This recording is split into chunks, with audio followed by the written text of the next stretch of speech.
ಕಾಂಗ್ರೆಸ್ ಸರ್ಕಾರದ ಮಹತ್ವಾಕಾಂಕ್ಷಿ ಯೋಜನೆ 5 ಗ್ಯಾರಂಟಿಗಳಲ್ಲಿ ಒಂದು ಯೋಜನೆ ಆಗಿರುವಂತಹ ಶಕ್ತಿ ಯೋಜನೆಗೆ ಇವತ್ತು ಸರ್ಕಾರ ಚಾಲನೆಯನ್ನ ಕೊಟ್ಟಿದೆ. ಇದರಲ್ಲಿ ಮಹಿಳೆಯರು ಉಚಿತವಾಗಿ ಬಸ್ ಪ್ರಯಾಣವನ್ನ ಮಾಡಬಹುದು ಅಂತ ಹೇಳಿ ಒಂದಷ್ಟು ಷರತ್ತುಗಳಿದೆ. ಕರ್ನಾಟಕ ರಾಜ್ಯದವರೇ ಆಗಿರ್ಬೇಕು, ಜೊತೆಗೆ ಅವರ ಹತ್ರ ಐಡಿ ಕಾರ್ಡ್ಗಳು ಇರಬೇಕು, ಯಾವ್ಯಾವ ಐಡಿ ಕಾರ್ಡ್ಗಳು ನೀಡಬೇಕು ಅಂತ ಆಲ್ರೆಡಿ ಈಗಾಗಲೇ ಮಾಹಿತಿಯನ್ನ ಕೊಟ್ಟಿದೆ. ಹಾಗಾಗಿ ಯಾರು ಈ ಒಂದು ಐಡಿ ಕಾರ್ಡ್ ಅನ್ನ ಇಟ್ಕೊಂಡು ರಾಜ್ಯದ ಬೇರೆ ಬೇರೆ ಸ್ಥಳಗಳಿಗೆ ಹೋಗ್ತಾರೋ ಅಂತವರಿಗೆ ಉಚಿತ ಪ್ರಯಾಣ ಇದೆ. ಇವತ್ತು ಶಕ್ತಿ ಯೋಜನೆಗೆ ಚಾಲನೆ ಸಿಕ್ಕಿದೆ. ನಾನೀಗ ಬೆಂಗಳೂರಿನಿಂದ ಮೈಸೂರಿಗೆ ಹೋಗುವಂತಹ ಬಸ್ ನಲ್ಲಿ ನಾನಿವತ್ತು ಪ್ರಯಾಣವನ್ನ ಮಾಡ್ತೇನೆ.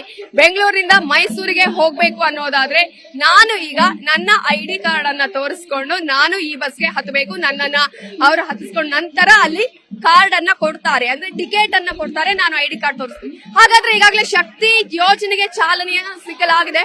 ಪ್ರಮುಖವಾಗಿ 48 ಲಕ್ಷಕ್ಕೂ ಹೆಚ್ಚಿನ ಮಹಿಳೆಯರು ಇದರ ಪ್ರಯೋಜನವನ್ನ ಪಡೆಯಲಿದ್ದಾರೆ. ಹಾಗಾದ್ರೆ ಮಹಿಳೆಯರಿಗೆ ಯಾವ ರೀತಿಯಾದಂತಹ ಒಂದು ಸಂಭ್ರಮ ಇದೆ, ಮಹಿಳೆಯರಿಗೆ ಇದರಿಂದ ಏನೆಲ್ಲ ಪ್ರಯೋಜನ ಸಿಗುತ್ತೆ ಅನ್ನೋದನ್ನ ನಾನು ಅವ್ರ ಹತ್ರ ಮಾತನಾಡಿಸ್ತಾ ಹೋಗ್ತೀನಿ. ಹಾಗಾದ್ರೆ ಹೇಗೆ ಈ ಒಂದು ಬಸ್ ಪ್ರಯಾಣವನ್ನ ಪಡ್ಕೊಳ್ಳುವಂತದ್ದು, ಉಚಿತ ಪ್ರಯಾಣವನ್ನ ಹೇಗೆ ಪಡ್ಕೊಳ್ಬಹುದು ಅನ್ನೋದನ್ನ ನಾನು ನಿಮ್ಗೆ ತೋರಿಸ್ತಾ ಹೋಗ್ತೀನಿ. ಬನ್ನಿ. ನಾನೀಗ ಬೆಂಗಳೂರಿನಿಂದ ಮೈಸೂರಿಗೆ ಹೋಗುವಂತಹ ಬಸ್ ನಲ್ಲಿ ನಾನು ಹತ್ತಿದ್ದೀನಿ. ನಿಮ್ಗೆ ಗೊತ್ತಿರಬಹುದು, ಇಡೀ ರಾಜ್ಯದಾದ್ಯಂತ ಬೇರೆ ಬೇರೆ ವಿಭಾಗಗಳಲ್ಲೂ ಕೂಡ ಬಸ್ ಸಂಚಾರವನ್ನ ಮಾಡುತ್ತೆ. ಇದಕ್ಕಂತಾನೆ ಅನೇಕ ಬಸ್ಗಳನ್ನ ಮೀಸಲಿಡಲಾಗಿದೆ. ಪ್ರಮುಖವಾಗಿ ಒಂದಷ್ಟು ಬಸ್ಗಳಲ್ಲಿ ಈಗಾಗಲೇ ಸ್ಟಿಕ್ಕರ್ ಅನ್ನು ಕೂಡ ಅಂಟಿಸಲಾಗಿದೆ. ಆ ಒಂದು ಸ್ಟಿಕ್ಕರ್ ಗಳಲ್ಲಿ ಉಚಿತ ಬಸ್ ಪ್ರಯಾಣ ಯಾವ್ಯಾವ ಬಸ್ಗಳಿದೆ ಅದನ್ನು ಕೂಡ ನಾವಿಲ್ಲಿ ಗಮನಿಸಬಹುದು. ಹಾಗಾದ್ರೆ ಈಗ ನಾನು ಬೆಂಗಳೂರಿನಿಂದ ಮೈಸೂರಿಗೆ ಹೋಗುವಂತಹ ಬಸ್ ನಲ್ಲಿ ನಿಮ್ಗೆ ಜನರನ್ನು ನಾನು ತೋರಿಸ್ತಾ ಹೋಗ್ತೀನಿ.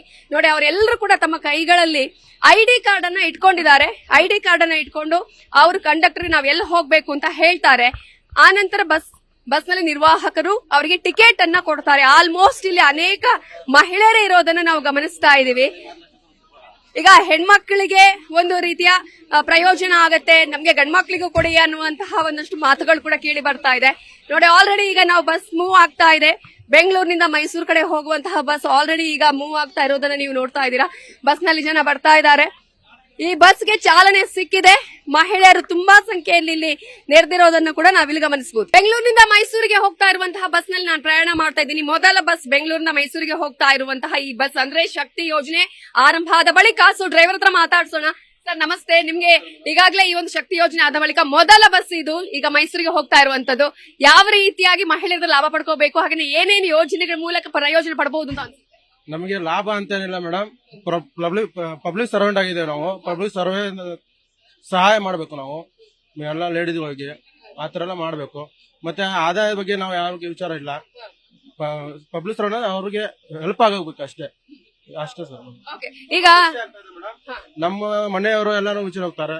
ಇವರು ನಮ್ಮ ಫ್ಯಾಮಿಲಿ ಇದ್ದಂಗೆನೆ ಎಲ್ಲರೂ ಆ ಥರ ಎಲ್ಲ ಉಚಿತವಾಗಿ ಕರ್ಕೊಂಡು ಹೋಗ್ಬೋದಲ್ಲ. ನಾವು ದುಡ್ಡು ಕೊಟ್ಟಾದ್ರೆ ಎಲ್ಲೋ ಧರ್ಮಸ್ಥಳ ಇದು ದೇವಸ್ಥಾನಗಳಿಗೆ ಎಲ್ಲ ಕರ್ಕೊಂಡು ಹೋಗಕ್ ಆಗಲ್ಲ. ಅವಾಗ ಅವ್ರನ್ನು ಕರ್ಕೊಂಡು ಹೋಗ್ಬೋದಲ್ಲ ಆ ಟೈಮಲ್ಲಿ ಎಲ್ರು ಅಂತ. ನೀವು ಡ್ರೈವರ್ ಆಗಿ ನಿಮ್ಗೆ ಈ ಪ್ರಯೋಜನ ಸಿಗಲ್ಲ, ಬಟ್ ನಿಮ್ ಮನೆಯವರಿಗೆ ಸಿಗತ್ತೆ. ಏನನ್ಸುತ್ತೆ? ಖುಷಿ ಆಗ್ತದೆ ಮೇಡಮ್. ನಮಗೂ ಸಿಕ್ಕಿದೆ.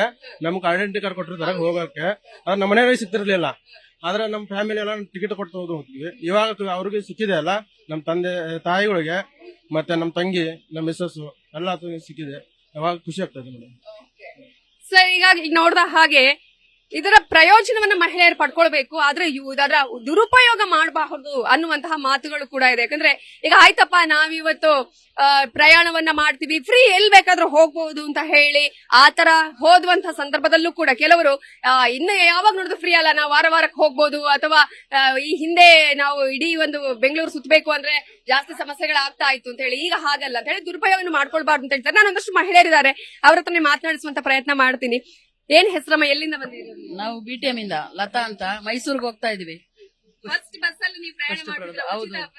ಹೌದು ಹೌದು ಹೌದು.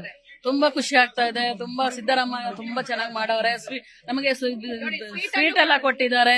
ತುಂಬಾ ಸಿದ್ದರಾಮಯ್ಯ ಕಡೆಯಿಂದ ಸ್ವೀಟ್ ಕೊಟ್ಟಿದ್ದಾರೆ. ತುಂಬಾ ಖುಷಿ ಆಗ್ತಾ ಇದೆ. ಸಾಹೇಬ್ DK ಸುಬ್ಬಣ್ಣ ತುಂಬಾ ಖುಷಿ ಆಗ್ತಾ ಇದೆ ಮೇಡಮ್. ತುಂಬಾ ಖುಷಿ ಆಗ್ತಾ ಇದೆ ಸರ್. ನಮಗೂ ನಾವು ಬಸ್ಸಲ್ಲಿ ಹೋಗೋಣ ಅಂದ್ರೆ ಬಂದು ನಮ್ಮನ್ನ ಕರ್ಕ ಬಂದ್ರು. ಫ್ರೀ ಇದೆ ಬನ್ನಿ ಇವತ್ತು ಕೂತ್ಕೊಳ್ಳಿ ಅಂತ ಕೂತ್ಕೊಂಡಿದ್ವಿ. ಈಗ ಐಡಿ ಕಾರ್ಡ್ ಹಿಡ್ಕೊಂಡು ಹೋಗ್ಬೇಕು 3 ತಿಂಗಳವರೆಗೂ. ಆ ನಂತರ ಸೇವಾ ಸಿಂಧು ಆಪ್ ಮೂಲಕ ನೀವು ಕಾರ್ಡ್ ಅನ್ನ ತಗೋಬೇಕು. ತಂದಿದ್ದೀವಿ ಮೇಡಮ್, ಇದೆ ಐಡೆಂಟಿ ಕಾರ್ಡ್ ಇದೆ ಮೇಡಮ್, ಇದೆ ಮೇಡಮ್, ಇಟ್ಕೊಂಡಿದ್ದೀವಿ. ಖುಷಿ ಆಗ್ತಿದ್ಯಾ? ತುಂಬಾ ಖುಷಿ ಆಗ್ತದೆ ಮೇಡಮ್. ನಿಮ್ಗೆ ಏನ್ ಅನ್ಸುತ್ತೆ ಮೇಡಮ್, ಈ ರೀತಿಯ ಉಚಿತ ಪ್ರಯಾಣ ಅನ್ಕೊಂಡಿದ್ರ ನಮ್ಗೆ ಈ ತರ ಒಂದು ಉಚಿತ ಪ್ರಯಾಣ ಸಿಗ್ಬೋದು ನಮ್ಮ ರಾಜ್ಯದಲ್ಲಿ ಅಂತ ಹೇಳಿ? ಅನ್ಕೊಂಡಿರ್ಲಿಲ್ಲ ಮೇಡಮ್, ಇವಾಗ ಸಿಕ್ಕೈತೆ, ತುಂಬಾ ಖುಷಿ ಆಗ್ತಾ ಇದೆ. ಮೈಸೂರಿಗೆ ಹೋಗ್ತಾ ಇದೀವಿ, ಬೆಂಗಳೂರು ಎಲ್ಲರೂ ಮೈಸೂರಿಗೆ ಹೋಗ್ತಾ ಇದೀವಿ. ಶೋಭಾ ಅಂತ. ಮೇಡಮ್ ಈಗ ನೀವು ಮೈಸೂರಿಗೆ ಹೋಗ್ತಾ ಇದ್ದೀರಿ. ಮೈಸೂರಿಗೆ. ಈ ಹಿಂದೆ ಯಾವತ್ತಾದ್ರೂ ಈಗ ಈ ತರ ಒಂದು ಫ್ರೀ ಬಸ್ಗಳಲ್ಲಿ ಹೋಗಿದ್ರೆ? ಇಲ್ಲ ನೆನ್ಪಿಲ್ಲ. ನಾವು ಅಟ್ಲೀಸ್ಟ್ ಪಾಸ್ ಕಷ್ಟಪಟ್ಟು ತಗೊಳ್ತಾ ಇದೀವಿ ಮೊದ್ಲು. ಇವಾಗ ಈ ತರ ಫ್ರೀ ಬಸ್ ಸಿಗ್ತದೆ ಅಂದ್ರೆ ತುಂಬಾ ಖುಷಿ ಆಗ್ತಾ ಇದೆ. ಈಗ ಕೆಲವರು ಫ್ರೀ ಬಸ್ ಇದೆ ಅಂತ ಹೇಳಿ ಮಿಸ್ಯೂಸ್ ಮಾಡ್ಕೊಳ್ಳೋ ಚಾನ್ಸಸ್. ನಾನು ಆಕ್ಚುಲಿ ಗವರ್ಮೆಂಟ್ ಸರ್ವೆಂಟ್ ವರ್ಕ್ ಮಾಡೋದು. I mean working in Kidwai hospital as A staff. ಈಗ ಕೆಲವರು ಮಿಸ್ಯೂಸ್ ಮಾಡ್ಕೊಳ್ಳೋ ಚಾನ್ಸಸ್ ಕೂಡ ಇರುತ್ತೆ ಅಂತ ಹೇಳ್ತಾರೆ. ಅಂತವ್ರಿಗೆ ಏನ್ ಹೇಳಕ್ ಬಯಸ್ತೀವಿ? ಬಟ್ ಆತರ ಮಾಡಬಾರ್ದು ಅಂತ ಅನ್ಕೊಳ್ತೀವಿ. ಎಷ್ಟು ಬೇಕು ಅಷ್ಟು ಯೂಸ್ ಮಾಡ್ಕೊಳ್ಳಿ, ಎಲ್ಲಿಗೆ ಹೋಗ್ಬೇಕು ಆತರ ಯೂಸ್ ಮಾಡಿ. ಸುಮ್ನೆ ಬೇಕು ಇವತ್ತು ಸಿಕ್ಕುತ್ತೆ ನಾಳೆ ಸಿಕ್ಕುತ್ತೆ ಮತ್ತೆ ಹೋಗೋಣ ಆತರ ಎಲ್ಲ ಯೂಸ್ ಮಾಡಬಾರ್ದು ಇದನ್ನ. ಈಗ ಸರ್ಕಾರಕ್ಕೆ 4 ಕೋಟಿಗಿಂತಲೂ ಹೆಚ್ಚು ಹೊರೆ ಆಗತ್ತೆ ಇದು. ಈಗ ಆಗುತ್ತೆ, ಅದೆಲ್ಲ ಯಾರ ಮೇಲೆ ಬರುತ್ತೆ ಅಂತ ಯೋಚನೆ ಮಾಡ್ಬೇಕಲ್ವಾ.